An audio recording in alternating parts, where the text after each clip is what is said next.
귀하고 복된 주일, 여러분과 함께 하나님께 예배할 수 있는 그런 시간과 장소와 무엇보다도 믿음을 주신 하나님께 찬양과 영광을 돌립니다. 오늘 여러분과 함께 보실 말씀은 다시 보는 사도행전 2장 36절에서 41절까지의 말씀을 함께 읽고 오늘 하나님께서 우리에게 허락하신 말씀에 붙들리길 원합니다. 먼저 36절의 말씀 함께 읽으실까요? 그런즉 이스라엘 온 집은 확실히 알지니 너희가 십자가에 못 박은 이 예수를 하나님이 주와 그리스도가 되게 하셨느니라 하니라. 그들이 이 말을 듣고 마음에 찔려 베드로와 다른 사들에게 물어 이르되 형제들아 우리가 어찌할꼬 하거늘. 베드로가 이르되 너희가 회개하여 각각 예수 그리스도의 이름으로 침례를 받고 죄 사함을 받으라. 그리하면 성령의 선물을 받으리니 이 약속은 너희와 너희 자녀와 모든 먼 데 사람 곧 주 우리 하나님이 얼마든지 부르시는 자들에게 하신 것이라 하고 또 여러 말로 확증하며 권하여 이르되 너희가 이 패역한 세대에서 구원을 받으라 하시니 그 말을 받은 사람들은 침례를 받음에 이날의 신도의 수가 3천이나 더하더라. 아멘. 오늘 여러분과 함께 보시는 말씀 다시 보는 사도행전 제목은 성령을 받으라 그리고 되돌아가라는 제목으로 여러분과 함께 사도행전에 기록되어 있는 인간의 첫 번째 말씀 증거 베드로의 말씀 증거를 함께 보도록 하겠습니다. 여러분의 이해를 돕기 위해서 PPT 자료를 먼저 보여드리길 원하는데요. 이 자료는 어떤 성경 공부를 위한 것이 아니라 성경의 배경과 그 이해를 돕기 위한 PPT입니다. 그래서 이 그림 한 장 한 장과 제가 짧게 설명을 드리는 그 부분에 여러분의 큰 이해가 있기를 당부드립니다. 첫 번째 보여드리는 그림은 지난 시간에 여러분과 함께 보았던 그림인데요. 성령께서 각각의 한 사람에게 불과 같은 성령께서 임하시는 그 그림으로 여러분께 보여드립니다. 이 그림의 가장 큰 특징은 무엇이냐면 성전에 임하셨던 하나님께서 이제는 사람에게 믿음으로 고백하는 사람들에게 특별히 이 그림 속에서 나오고 있는 이 사도들에게 제자들에게 또한 120명의 예수를 따르는 그 수많은 제자들에게 각각 임하였다는 것이 매우 중요합니다. 그렇습니다. 성령께서는 이제 성전에 계시지 않고 저와 여러분 가운데에 지금 내주하시고 역사하고 계십니다. 오늘 신약성경의 첫 번째 기록된 설교의 내용을 여러분께 그 배경으로 말씀을 드리면 지난 시간에 말씀 드립니다. 유대인의 3대 절기 유월절, 오순절, 초막절 이 절기 유대인의 절기 중에서 오순절에 일어난 날이고요. 이 날은 성령 충만한 날이고요. 이 날은 방언 표적 방언이란 함은 전 세계 각 나라별로 그 나라의 언어로 말하였다는 그 날이 일어난 사건이고요. 또한 이 날은 예루살렘에서 일어난 날이고요. 또한 수많은 사람들이 전 세계 각 도처에서 예루살렘으로 모인 날이고요. 아까 조금 전에도 말씀드렸지만 이제 이 오순절이 끝나면 그들은 그들의 살던 곳으로 되돌아갈 것입니다. 또한 이 날은 유월절, 오순절을 절기를 다 지키고 다시 고향으로 되돌아가겠지만 오늘 말씀 가운데서도 기록하고 있지만 예수 그리스도를 믿기 시작한 그 신도의 수가 3,000명이나 더하였다고 성경에 기록하고 있습니다. 이 날은 모두 다 한 날에 일어난 날이고요. 이 날에 성령이 충만한 베드로가 예수 그리스도의 죽음과 부활과 또한 예수 그리스도가 주님이 되시고 예수 그리스도가 되심을 설교한 날입니다. 그래서 이날을 우리는 보통 이렇게 부르죠. 초대교회가 태동한 날, 시작된 날이라고 말합니다. 그 다음 그림을 보여드리면 베드로의 오늘 오순절 설교에 말하고 있는 이 베드로를 화가가 그려 놓았습니다. 나가고 있는 이 그림이 진짜 베드로인지는 우리는 알 수 없습니다만 그냥 그 느낌으로만 좀 받아주셨으면 좋겠습니다. 이 베드로는요, 이해를 돕기 위해서 말씀을 드리는 겁니다. 베드로는 갈릴리 해안 벳세다에서 태어난 사람입니다. 베드로는요 유대인이고요. 베드로는 구약의 말씀을 어려서부터 듣고 배우고 자란 사람이고요. 또 이 베드로는요 유대인이었기 때문에 매일 오전 9시와 오후 3시에 그 시간을 정해놓고 기도하던 사람입니다. 그는 안식일과 절기를 지켰던 사람이고요. 이 베드로는 오늘 사도행전 끝에 뒷부분 10장 넘어가는 사건 가운데 11장 그 사건 가운데 음식의 규례를 철저히 지켰던 베드로를 또한 볼 수가 있었습니다. 또한 우리는 여러분이 잘 알다시피 이 베드로는 어부였습니다. 많은 사람들이 베드로를 물고기를 잡던 무식한 사람이라고 말하지만 여러분 물고기를 잡는다고 해서 무식한 사람이겠습니까? 그건 우리의 잘못된 편견의 시각입니다. 제가 몇 가지로 말씀드렸지만 베드로는 분명히 유대교의 율법과 전통을 따르는 그러한 유대인으로 성장했습니다. 그가 예수를 만난 것이고 오늘 이 예루살렘에 모였던 수많은 이 말을 듣고 있었던 사람들은 모두 다 유대인이었다는 것입니다. 아주 쉽게 말하면 유대인이었던 베드로가 예수 그리스도를 따르고 있었고 그렇게 예수 그리스도를 따랐던 베드로가 성령의 충만함을 통하여서 이제 다른 유대인들에게 그 말씀을 예수 그리스도에 대해서 증거하고 있다는 그 사건이 오늘 기록된 말씀의 배경이 됩니다. 베드로는 초대교회 교회의 지도자라고 기독교에서 말하지만 엄밀히 말하면 이 시대에 예수를 믿는 유대인, 즉 메시아닉 주입니다. 어떻게 보면 오늘 성경의 태동의 이 사건은요, 우리 이방인 그리스도인들이 먼저 생기는 것이 아니라 성령께서 예루살렘을 중심으로 하여서 바로 유대인 가운데에 예수를 믿고 따르고 증거하는 그런 사건들이 먼저 일어났다는 것입니다. 그래서 이 사도행전을 우리가 다시 봐야 되는 그 까닭 중에 하나가 무엇이냐면 사도행전에서 나와 있는 모든 것들이 마치 이 시대에 교회에서 일어나야 할 그런 사건처럼 똑같이 동일시 되어서는 안 된다는 것입니다. 성경에서는 분명히 이방인 그리스도인들과 유대인 그리스도인들을 분명히 갈라놓고 설명하고 또한 기록하였다는 것입니다. 그리고요, 이 베드로의 설교의 이 말씀을 가만히 보면 우리가 알고 있듯이 그를 잘 모르고 무식한 사람이라고 생각하고 있지만 베드로는요 성령에 충만한 상태에서 오늘 이 베드로가 사도행전 2장에서 보여주고 있는 이 말씀의 그 구성된 그 글의 특징이 무엇이냐면 변증된 설교입니다. 그냥 우리는 보통 설교, 베드로의 설교, 초대교회 설교라고 말하지만 사실 그 내용의 구성을 가만히 보면 변증된 설교라는 것입니다. 여러분, 변증이라는 것은 다른 말로 표현하면 증명하는 것을 말합니다. 이 변증하는 것은요, 그 무엇에 대해서 입증하는 것을 변증이라고 그럽니다.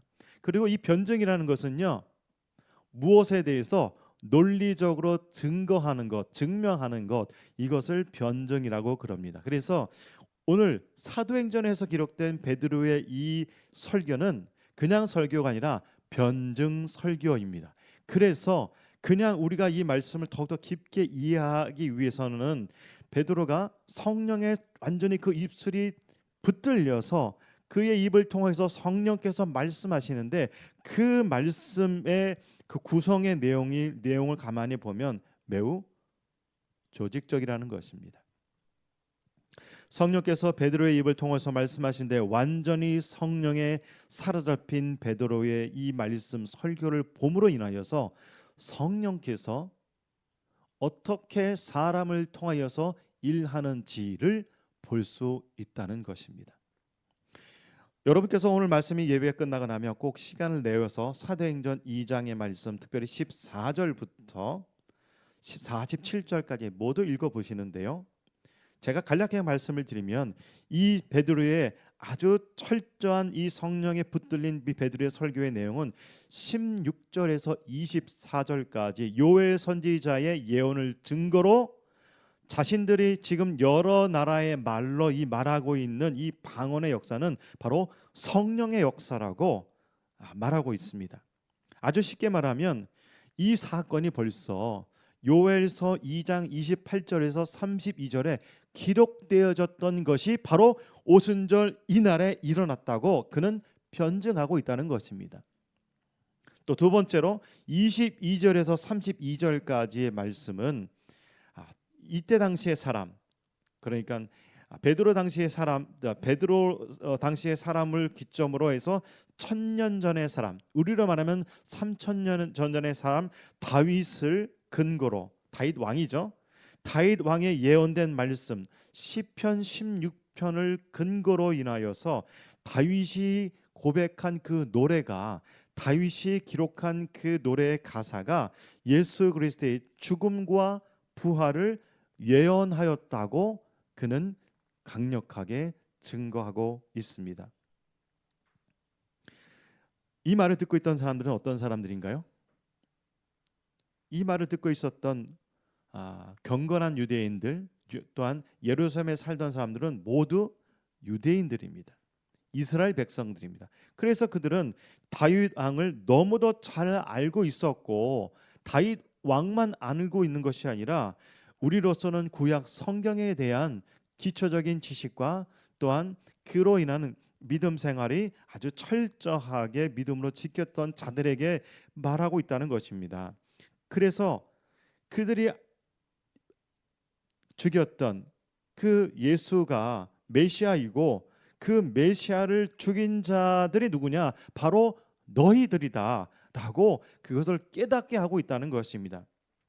그래서요, 베드로의 첫 번째 설교는 완전히 유대적 배경의 변증 설교였습니다.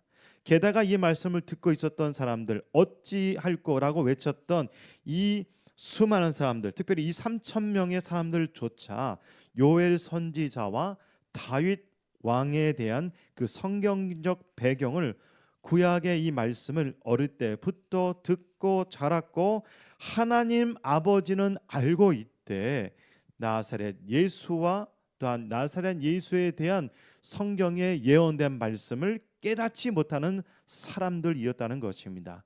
그렇다 보니 이 시대에 대한민국 국적을 살고 있는 우리 이방인들이 갖고 있는, 우리가 성경을 보는 이 시각과 성경 속에서 등장하는 사람들의 큰 차이점이 있다는 것입니다.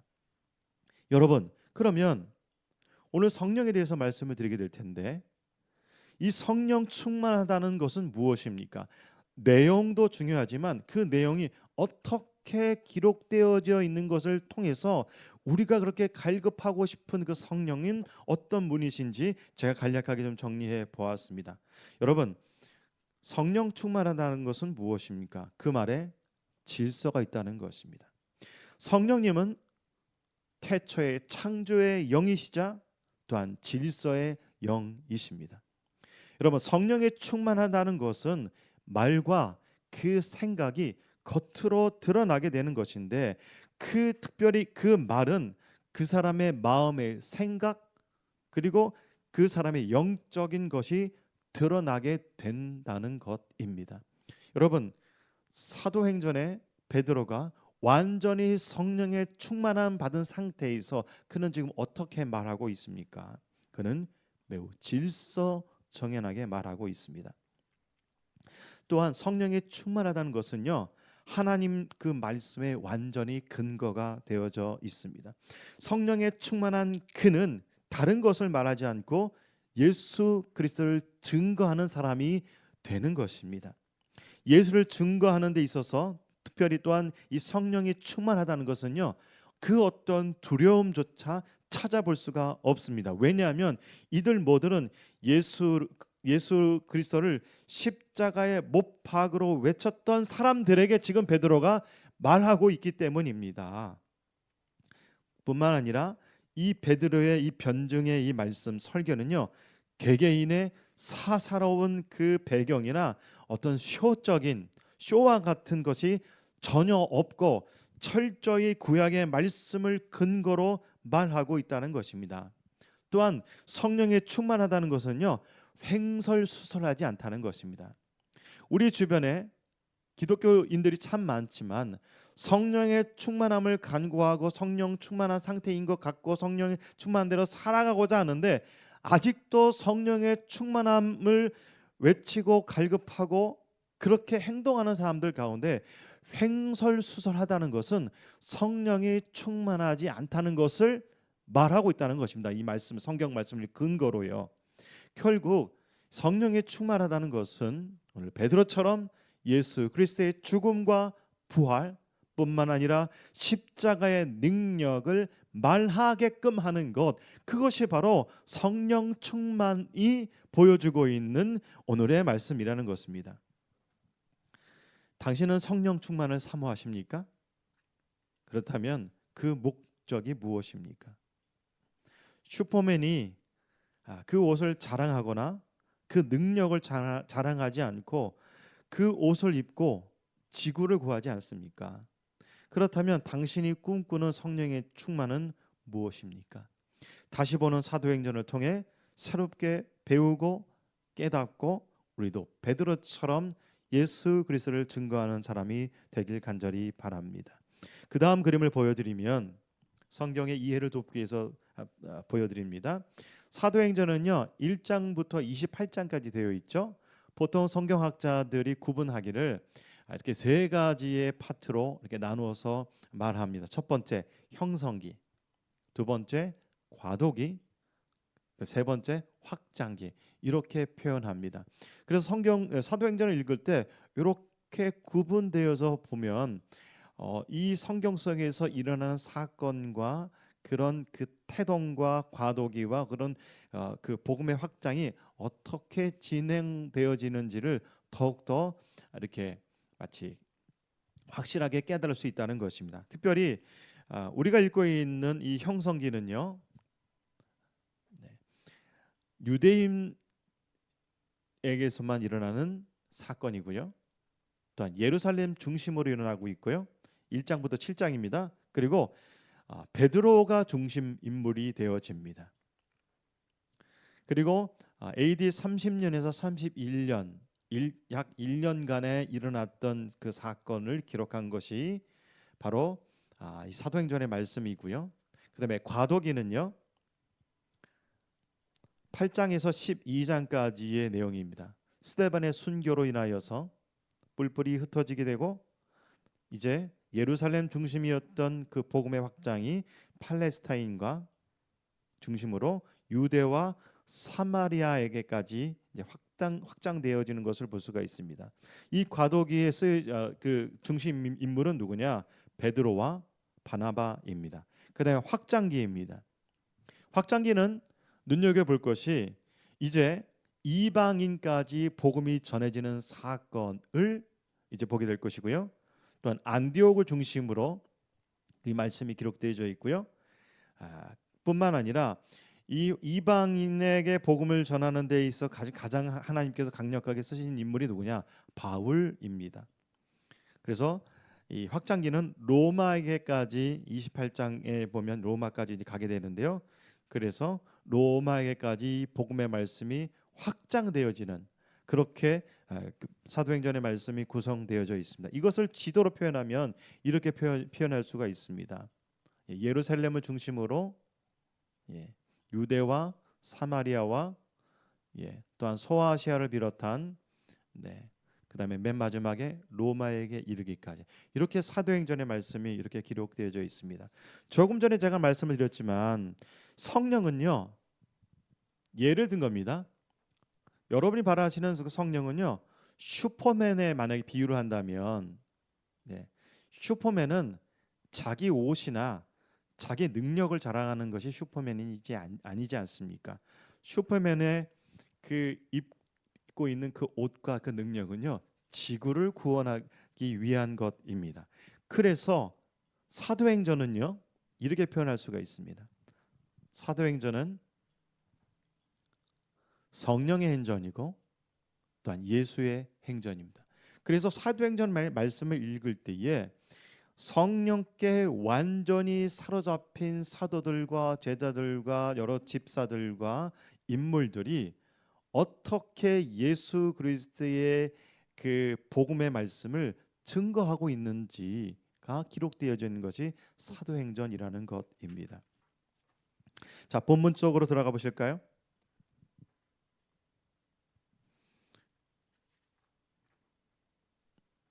36절의 말씀입니다. 제가 한 번 더 읽어드리겠습니다. 그런즉 이스라엘 온 집은 확실히 알지니 너희가 십자가에 못 박은 이 예수를 하나님이 주와 그리스도가 되게 하셨느니라 하니라. 그런즉 이스라엘 온 집은 확실히 알지니, 누가 누구에게 이야기하는 것입니까?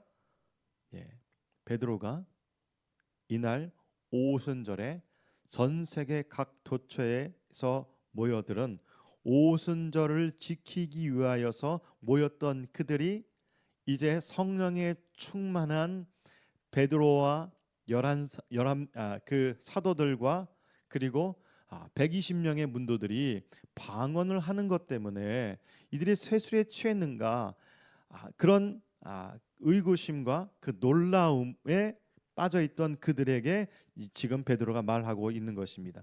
오늘 36절의 말씀을 보면 이렇게 베드로가 말합니다. 너희가 십자가에 못 박은 이 예수라고 말하고 있습니다. 이 말을 듣고 있는 사람은 어떤 사람들입니까? 이 말을 듣고 있는 사람들은 예수 그리스도의 십자가를 못 박게 하였던 군중들 가운데에 그 사람들이 모였다는 것입니다. 뿐만 아니라 너희가라고 말하고 있는 이 사람들은 유대인들이었고 완전히 예수님께서 죽으셨지만 그 죽으셨던 예수님께서 3일 만에 부활하셨던 그분이 이제 하늘로 승천하셔서 하나님 보좌 우편에 앉아 계신다. 이것을 확실히 알라고 지금 말하고 있습니다. 그냥 아는 것이 아니라 확실히 알라고 말하고 있습니다. 이 말씀은 이 말을 듣고 있는 사람뿐만 아니라 이 시대에 우리에게도 동일하게 요구되어지는 구원으로 초청하는 말씀입니다. 예수님은요, 모든 인류의 죄를 속량하셨습니다는 것을, 그 사실이 깨달아질 때 예수가 어떤 분인지 알게 된다는 것입니다. 예수님은 죽은 지 3일 만에 다시 온전한 몸으로 부활하신 사실을 믿기 시작할 때 이제 그리스도인이 되는 그 믿음이 생긴다는 것입니다. 또한 이 36절 말씀 가운데에 베드로가 이렇게 말하고 있죠. 예수는 주, 예수는 그리스도라고 말하고 있습니다. 이 주라는 것은 영어 성경은 로드라고 돼 있죠. LORD. 이 주라는 것은 종이 주인을 부를 때 사용하는 말입니다. 그런데 이 주라고 부르는 그 당사자, 즉 그 종이 어떠한 것을 내포하고 있냐면, 나는 종입니다. 내가 완전히 종이 되었다는 것을 알고 내 앞에 있는 그 분이 주인이 되었다는 것을 분명하게 깨달았을 때에 주라고 부르지 않습니까? 그래서 이렇게 부를 수 있는 것은 종된 나는 당신의 명령을 듣겠습니다. 나는 당신의 명령대로 살겠습니다. 나는 당신의 명령을 이행하겠습니다. 라고 말할 수 있는 완전한 종이 되었을 때에 그 주인에게 주라고 부를 수 있다는 것입니다. 그래서 베드로는 이 성령의 충만한 사건 가운데 방언의 놀라운 사건이 일어났을 때에 이 수많은 사람들에게 너희는 확실하게 알아라. 예수께서 너희가 십자가에 못 박은 이 예수께서 하나님께서 주가 되셨다고 이것을 확실히 알라고 말씀하고 있다는 것입니다. 여러분 이거는요 신앙의 출발이 있어서 매우 중요합니다. 그리스도인이 된다는 것은 예수가 나에게 필요한 존재가 아니라 내가 예수님께 필요한 종이 되는 것, 이것이 바로 기독교의 본질이라는 것입니다. 그래서 로마서 1장 1절에 우리가 잘 알고 있는 바울은 자기 자신을 어떻게 인식하고 어떻게 고백하고 있냐 하면 예수 그리스도의 종 바울은 이렇게 말하고 있습니다. 바울은 그가 그 자신이 누구인지 알았습니다. 바울은 그가 예수 그리스도의 종임을 알았습니다. 그래서 예수 그리스도의 종이 된 것이고 예수 그리스도의 복음을 증거하게 된 사람이라는 것입니다. 여러분, 우리는 예수를 어떻게 만났습니까? 여러분이 인식하고 있는 신앙의 초기에 예수 그리스도를 어떻게 깨닫고 어떻게 받아들이고 있고 뿐만 아니라 지금 여러분의 고백은 지금 무엇을 고백하실 수 있습니까? 우리는 예수 그리스도의 종이 되시고 예수님은 우리의 주 퀴리오스. 지난번에 히브리어로 말씀드렸지만 예수와 하마시아흐가 되셨다는 것입니다. 마시아흐가 되셨다는 것입니다. 이 확실히 아는 이 깨달음이 저와 여러분에게 동일하게 일어나길 간절히 축복합니다. 뿐만 아니라 또 이렇게 말하죠. 베드로는 이 모든 믿는 자들에게 당신의 주는 바로 예수입니다 라고 말하는 것입니다. 그렇습니다. 예수님은 바로 우리의 주인이라는 것입니다. 그래서 이 말을 듣고 있는 이 예수를 알지 못하는 사람들에게 이렇게 말하는 것과 똑같습니다. 예수를 믿으십시오. 예수를 따르십시오. 이것은요 당연하게 함께 일어나는 것입니다. 예수를 믿는다는 것을, 예수를 주로 고백한다는 것은 예수를 따르겠습니다, 나는 당신의 종입니다라는 그러한 믿음의 고백을 확실히 알라라고 지금 말하고 있다는 것입니다.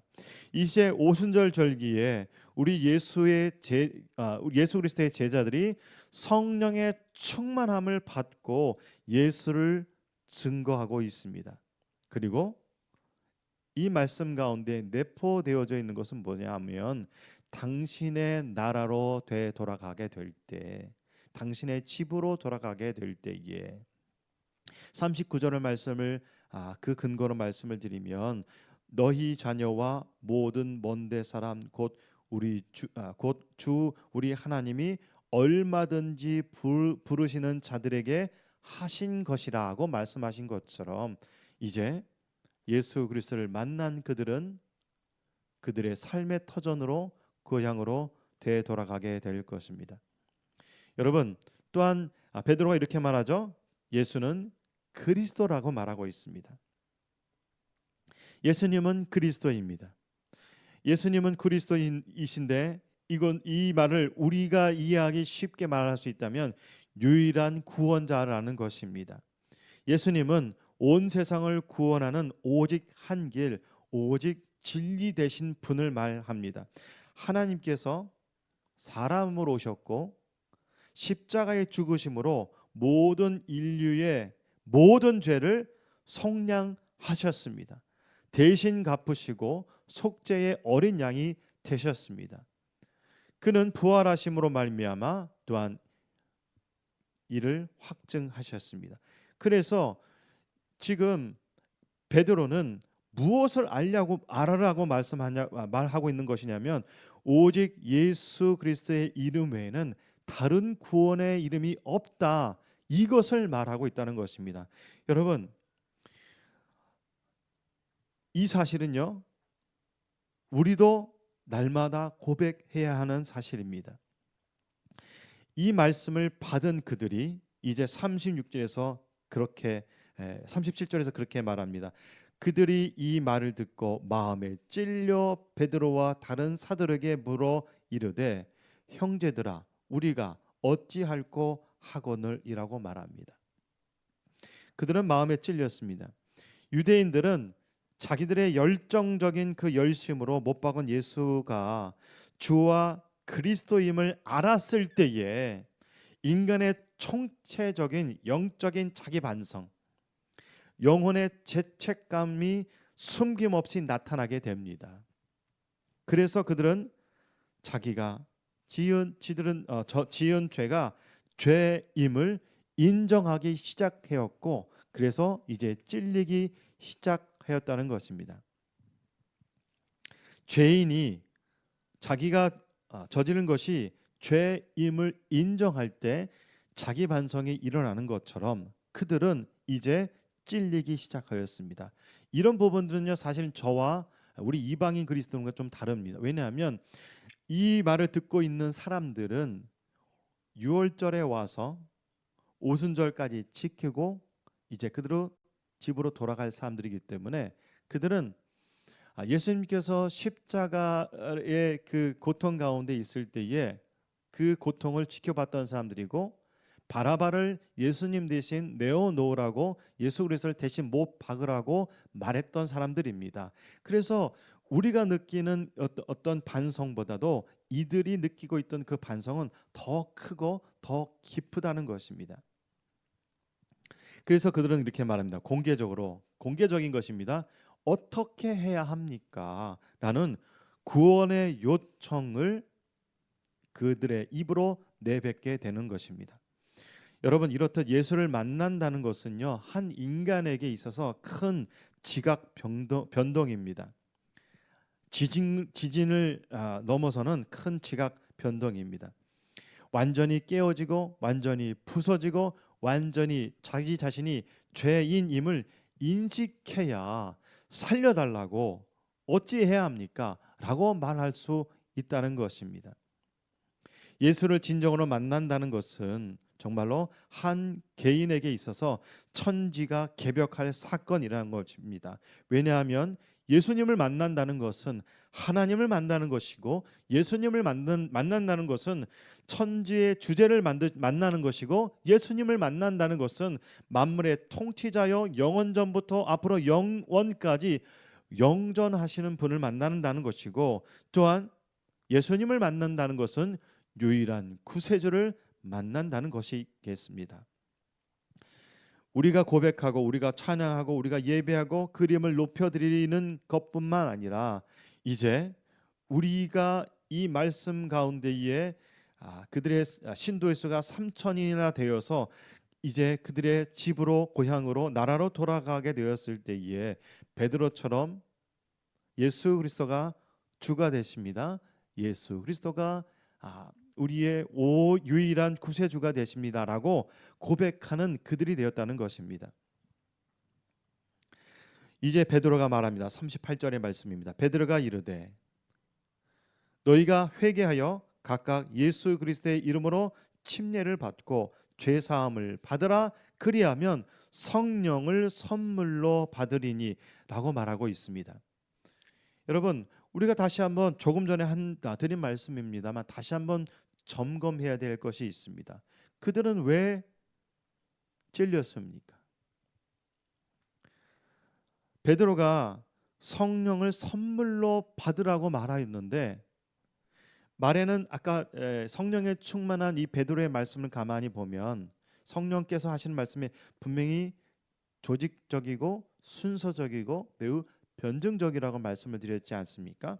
그런데 먼저 성령을 선물로 받으라고 말하지 않고 주 예수 그리스도가 누구인지, 주 예수 그리스도가 구세주임을, 주 예수 그리스도가 우리 인류의 모든 왕 되심을 깨닫는 자들에게 그 다음 단계로 말씀하고 있는 것이 뭐냐? 첫 번째, 회개라는 것입니다.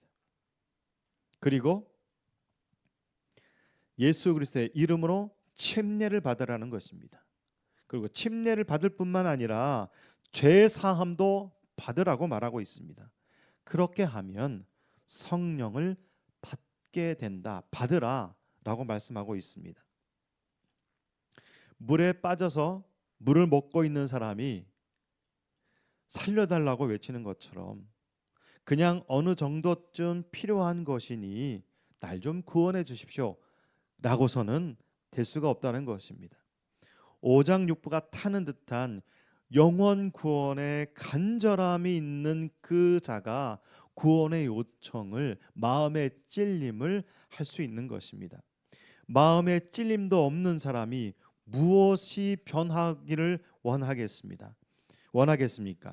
양심의 변화도 아니고 윤리적인 깨끗함도 아닌 영혼의 갈급함을 고백하는 자가 바로 예수를 진정으로 만날 수 있다는 것입니다. 어떻게 보면 이 시대는 구원 요청하면 단순히 소방대 번호 119 번호만 필요로 하는 사람들로 너무도 가득한 것 같습니다. 그래서 그럴지도 모르는 것이 40절에서 베드로는 이 패역한 세대에서 구원을 받으라라고 말하고 있습니다. 오순절 예루살렘에 유대교에 열심히 있던 그들이 이제 그들이 십자가에 못 박아 죽인 예수가 주와 그리스도가 되었다는 사실을 영적으로 절실하게 요청하고 있습니다. 그들에게 베드로가 이를 회개하고 침례를 받고 이에 대해서 죄 사함을 받고 성령을 선물로 받으라고 말합니다. 죄 사함이라는 것은 무엇입니까? 이 죄 사함은 자기 백성을 저희 죄에서 십자가로 구원하신 자, 즉 예수를 믿을 때 죄 사함을 받습니다. 다시 한번요.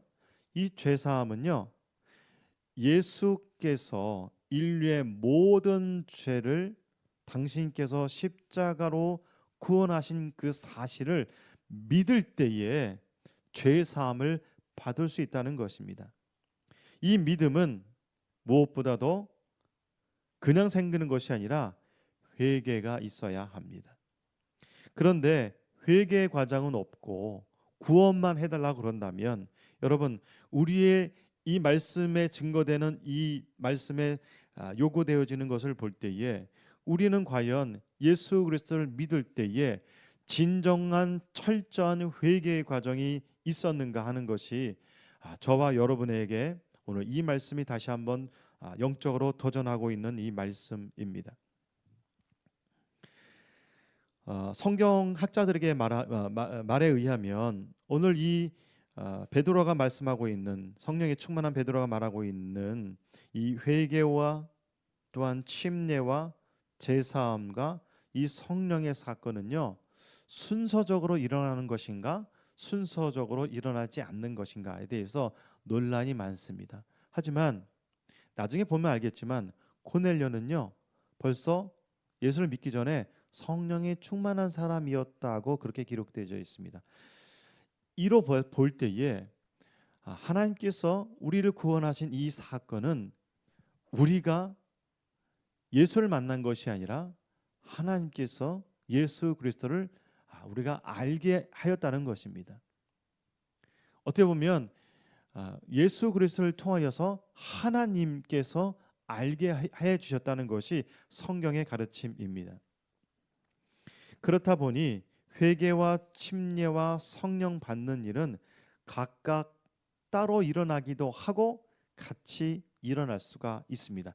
그러나 이 예수를 믿는 과정이 어떤 시스템처럼 모두에게 동일한 과정으로만 그렇게 역사적으로 역사하는 것처럼 일어나지 않는다는 것입니다. 그러나 여러분 잘 보십시오. 이 말씀 가운데에 인간이 해야 할 일이 있고 하나님께서 주시는 영역이 있습니다. 그것은 무엇이냐? 첫 번째, 회개는 당신이 해야 할 일입니다.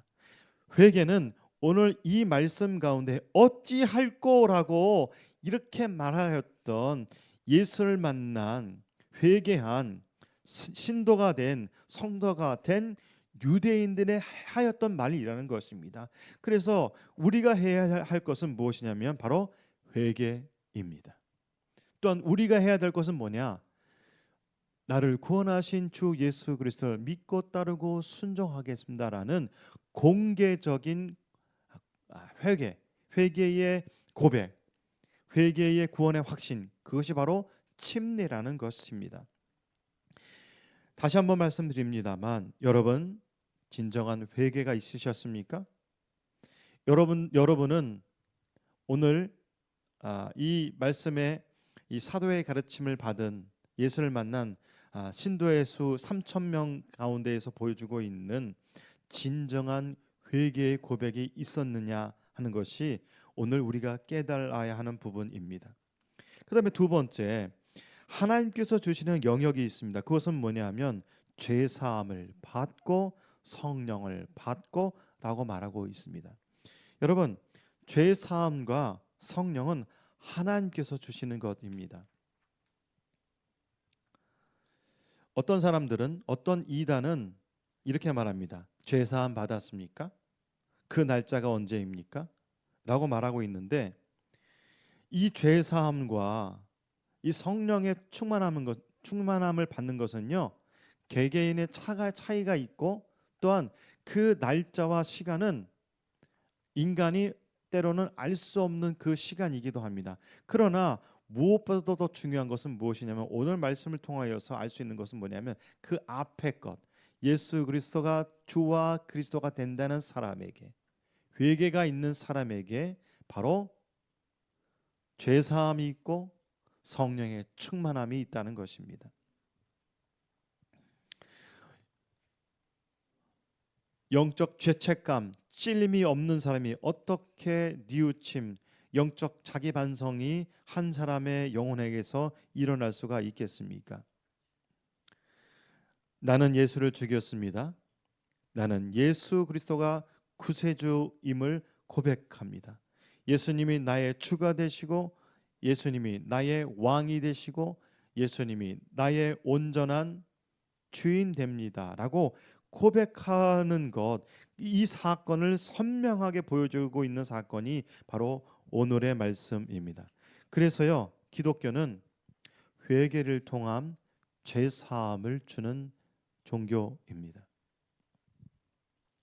성령 충만을 받아라라는 것은 오늘 말씀을 통해서 우리가 볼 수 있는 것처럼 아주 먼 곳에서 온 유대인들에게, 또한 예루살렘에 가까이 살고 있는 유대인들에게 성령을 받으라고 말씀하시는 그 명령이라는 것입니다.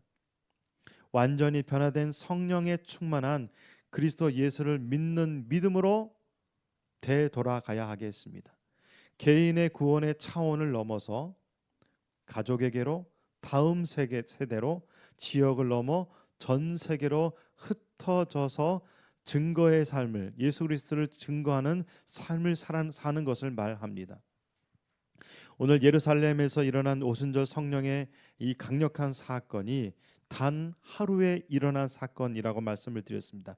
예수를 주와 그리스도로 믿기 시작한 사람들은 이제 유대인으로부터 시작하여서 이제 우리가 이 시간 예배드릴 수 있는 이유는 그 누군가가 예수 그리스도를 증거하고 또한 그 복음을 전했기 때문입니다. 감격스럽게도 이렇게 예수 그리스도를 믿기 시작한 이 유대인 그리스도인들이 예수를 증거하였기에 이 시대에 우리가 예수님을 믿고 이렇게 예배할 수 있다는 것입니다. 우리는 이 시대에 예수를 따르고 있습니까? 우리는 이 시대에 어떠한 성령의 충만함을 갈급하고 있는지 깨닫는 저와 여러분이 되었으면 좋겠습니다. 오늘 말씀 가운데 성령을 선물로 받으라고 말씀하고 있습니다. 이 선물은요, 값없이 주시는 것입니다. 믿음 있는 자에게 주시는 것입니다. 죄 사함이 있는 자에게 주시는 것, 죄 사함을 받은 자에게 주시는 것입니다. 새로운 성령의 역사, 이 오순절 절기에 제자 공동체를부터 시작한 이 성령의 역사는 이제 새로운 성령의 시대가 열렸음을 우리는 보았습니다. 이제 누구든지 회개하고 침례를 받고 또한 죄 사함을 받고 성령을 받은다면 예외 없이 이 시대에 또 다른 예수님의 제자로 살아갈 수가 있습니다. 성령은 성령 받은 자에게 새 마음을 주고 새롭게 창조하시고 하나님의 뜻에 합당한 삶을 살도록 합니다. 에스겔서 36장 25절과 26절의 말씀 함께 보실까요? 에스겔서 36장 25절과 26절에서 보면 예수 그리스도께서 성령에 대해서 성령을 보내주신다는 그 사건이 기록되어져 있는데, 이 말씀은 그렇습니다. 맑은 물을 너에게 뿌려서 너희로 정결하게 하되 곧 너희 모든 더러운 것에서와 모든 우상에서 너희를 정결하게 할 것이며 또 새 영을 너희 속에 두고 새 마음을 너희에게 주되 너희 육신에서 굳은 마음을 제거하고 부드러운 마음을 줄 것이며, 바로 성령께서 역사하시는 사람에게 일어나는 사건을 벌써 에스겔에서 예언하여서 말씀하여 주셨습니다. 그렇습니다. 우리 마음 가운데에 성령이 임하셔서 우리에게 새 마음을 주셨고 우리에게 굳은 마음을 제거하시고 이제 예수의 사람, 예수를 따르는 사람, 예수를 증거하는 그 마음을 우리에게 허락하여 주셨습니다. 이제 다시 한번 시작되는 한 주간 우리도 이 시대에 성령을 받은 사람이 되어서 우리의 직장으로, 우리의 가정으로, 우리의 삶의 터전으로 돌아가서 오늘 베드로가 말한 것처럼 이 시대에 또 다른 제자가 되어서 살아가는 저와 여러분이 되기를 간절히 기도합니다. 기도하시겠습니다. 살아계신 아버지 하나님, 오늘 오순절 성령 충만한 사건이 시작되었을 때에 이제 베드로는 성령에 충만하여서 수많은 사람들에게, 수많은 유대인과 예루살렘에 거처하던 사람들에게 성령에 충만하여서 예수 그리스도의 복음을 증거하기 시작하였습니다. 그렇습니다. 성령에 충만한 베드로는 예수의 사람이 되었습니다. 우리도 이 시대에 예수의 사람이 되어서 예수 그리스도의 복음을 이 시대에도 전할 수 있는 믿음의 사람, 믿음의 증인 될 수 있도록 우리를 사용하여 주시옵소서. 우리의 구원자 되신 예수님의 이름으로 기도드립니다. 아멘.